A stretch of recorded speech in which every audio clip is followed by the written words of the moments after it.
Hello everyone, welcome to our live show. This is Sophia from MOSDAR Welding. MOSDAR was established in 2013. It's a wholly owned subsidiary of JASIC. We have a very strong R&D team with more than 20 senior engineers. And the monthly production capacity is 50,000 pieces. All our products was tested in the laboratory before launching into the market. Now let's take a look at the products. This model is ARC-200E. The output current is 20 to 200 amps. Duty cycle is 25% at 40 degrees. Let's take a look at the front panel. So here you can push the welding mode to choose.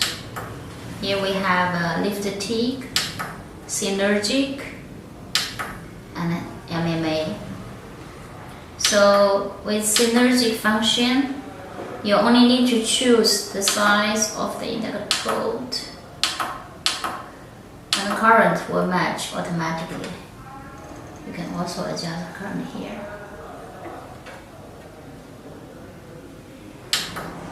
Okay, with MMA function here you can adjust the welding current, arc force, and hot start.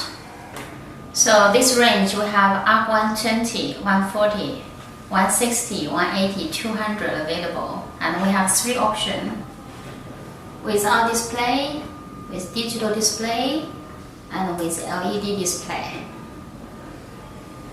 So from our customers' feedback, this machine is small but powerful. For ARC-160, you can weld 20 electrodes continuously, and also it's very light. It's only 4.5 kilo for 200. It's very good for the DIY market. So if you're interested, please let us know. We will contact you. Thank you.